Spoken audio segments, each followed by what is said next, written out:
Al'ummar unguwar Kamata sun bayyana damuwarsu kan matsalolin rashin ingantattun ababen more rayuwa da ke ci gaba da hana yankin samun ci gaba yadda ya kamata. Mazauna yankin sun ce suna fuskantar kalubale da dama da suka hada da lalacewar magudanan ruwa, rashin isasshen wutar lantarki, kuma matsalar rashin aikin yi ga matasa. Mai unguwar Kamata Alhaji Umar Kahutu a hirar da ya yi da Capital TV Hausa ya yaba wa gwamnati kan kokarin da take yi, yayin da kuma ya yi kira ga gwamnati da ta kawo musu dauki game da matsaloli da ke damun su.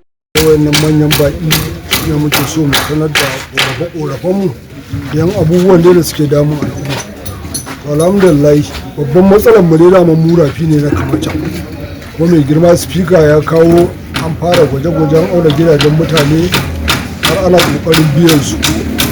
Saboda haka muna godiya irin wannan kulawa da mu da aka yi.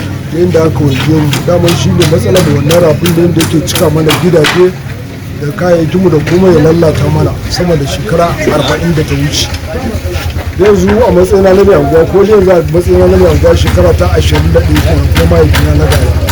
Saboda haka yana cikakken tarihin anguwa ta tunda na haife ni a nan na taso a nan da rayu. To saboda haka dama matsalolin mu bai wuce wannan rafin ba, ambaliyar ruwa da muke samu da shiga gidaje ya lalata mana kayayyaki da wasu abubuwa. Yanzu alhamdulillah mun samu mai girma speaker wanda Allah ya kawo mana shi ne duba hakkin al'umma, yana taimakon al'umma. Saboda haka yanzu yana iya kokarin wanda ya sa ya bada kwangilar wajen nan da an zo an duba a auna ana ana kokarin biyan compensation domin a yi wannan aikin. Muna godiya, muna mashi fatan alheri. Idan muna samun shugabanni irin su a Zaria da Kaduna State da Najeriya gaba ɗaya to za mu samu ci gaba. Saboda haka al'umma da man ba zai ce musu abin da suke so gaba ɗaya ba, amma a duba menene matsalolin su wanda ya fi ƙarfi. Saboda haka muna godiya da irin wannan ayyukan alheri da ya kawo mana da kuma wasu abubuwa daban-daban wanda ba zan iya kawo su gaba ɗaya ba.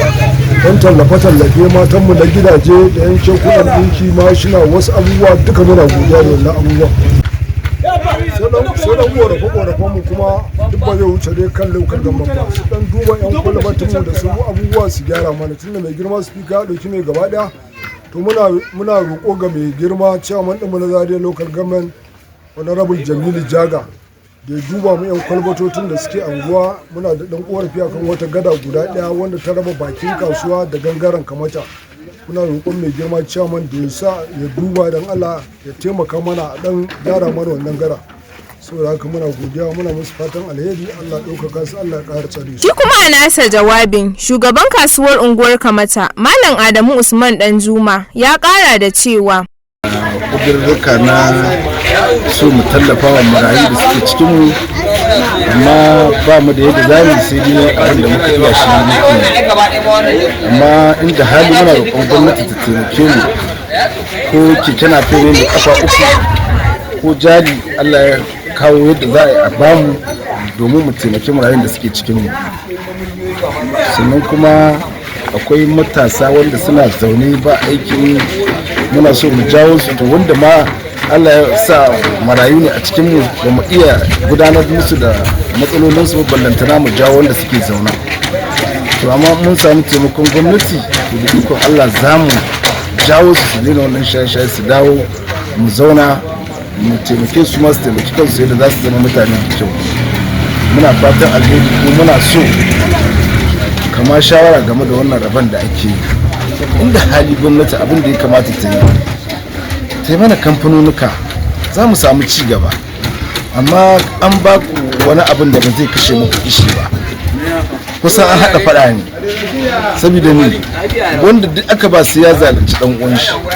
To wannan haɗa faɗa ne tsakani da Allah gwamnati take yi, amma akai kamfani to in Allah ya yarda wanda za su amfana suna da yawa. Kama mu da muke barin masu gado da katifa aka zo aka yi mana wani kamfanin katifa a nan, yawa za a ci abinci ka gani. Amma a ce an ɗau gudunmawa kuɗi ko masara ko shinkafa an ba mutane, ba abin da za a yi. Tsakani da Allah mu da hali a taimake mu da kamfanoni ko jalin da za mu sai wasu abubuwan da za mu taimaki marayu. Amma maganar shinkafa ni dai ba na goyon baya tsakani da Allah, amma muna fatan alheri wanda suka samu. Mu ma da mu samu Allah ya ba gwamnati iko ta kowa adalci. saboda akwai wa'inda su ba suna cikin gwamnati ba ne, kuma ba za su iya zuwa wajen da ake ba da wannan abubuwan ba.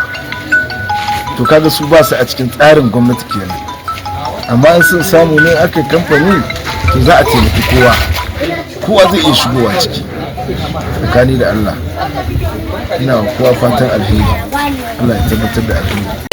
Wasu daga cikin matasan yankin abin da ya fi cin musu tuwo a ƙwarya shine rashin aikin yi. Da gwamnati a matsayina na matashi shugaban matasa muna neman taimako akan matasanmu, musamman akwai wanda suka gama SSCE suna so su tafi higher institution ba su da halin tafiya.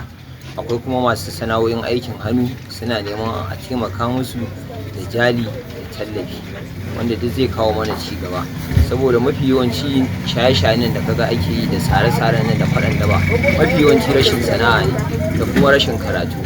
Yanzu akwai wanda yake so ya tafi secondary JS1 bai da yanda halin da zai yi, in ya je ya dawo me zai ci a gidansu, dole ya kula da makarantar nan ya zauna a layi. Wani kuma sana'a yake, ya riga ya gama sana'a, wurin sana'a mai freedom bai da halin da zai je ya buɗe nashi. Wani kuma kasuwanci yake so yi bai da jarin da zai je wannan kasuwanci. To muna kira da wannan gwamnati mai albarka wanda muna gani ana taimaka ma matasa da yawa, wasu ana koya musu sana'a, wasu ana ba su babura suna dogaro da kansu, wasu sana'a, wasu ana ba su kekunan napep, wasu injinan markaɗe, wasu kekunan ɗinki. Domin ma muna roƙon wannan gwamnati mai albarka, kuma nan gangaren mobil muna buƙatar irin wannan tallafi, domin muna da ɗanbun matasa, muna da akwatuna biyu, muna da over 3,000 people wanda suke botin wara. Kaga ya kamata gwamnati ta wayoyi. Kuma bacin haka a cikin anguwanninmu muna da ɗan ƙananan ayyuka. Yanzu inda an yi ruwa nan gurin in kuka zo sai kun ɗaga wandunan kafin ku wuce, ruwa yana shigo mana nan gurin. Duka ɗan kwalbet ne za a mana zo a mana haka. Mu daban da a mana kwalbet a nan gangaren mobil na kijin tun 2007 lokacin tsohon kamsilan mu da ya mana, tun da ya gashi nan a baya, tun da ya mana ba abin da aka ƙara mana a gangaren mobil sai wa'annan solar da aka sa mana sai wannan bowl.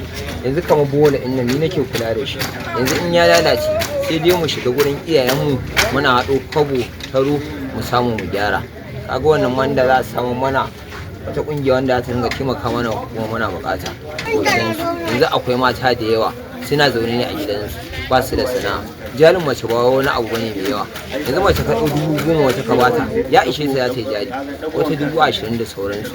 Kaga halin rayuwa da ake ci ba kowane namiji bane yake iya ɗaukar nauyin gidan shi, dole mata sai sun tallafa. Yanzu yau ka fita ka bada hatsi, in matarka tana sana'a dan ware ne ko sai ne dan abincin sayarwa ne za ta iya dan samu kai ma ta taimake ka. Muna kira ga gwamnati wannan mai albarka irin tallafin da take badawa kuma muna bukata. Yanzu daga ƙarshe ina so mu godiya wannan kwalbet din namu, wannan rafin da yake cin mu da ruwa yanzu an zo ana auna, muna fatan Allah ubangiji ya kaddamar mana da wannan aiki. Dan ruwa ya ambaliya nan gurin ko mota aka baka ka ce ka shigo ba ka iya shigowa, dan nan gurin ruwa ya sha rushe mana gidaje, ga masu sana'antu ya lalata musu sana'o'insu, ya yi mana asarar rayuka da sauransu. Muna gode ma wannan gwamnati, Allah ubangiji ya nuna mana ran da za a kaddamar da wannan aiki. Kuma kokenmu muna addu'a Allah ubangiji ya sa a ji kokenmu a taimaka mana, domin mun san dan yayi yawa baya jin mai. Rahoton kenan Salma Hassan, Capital TV Hausa.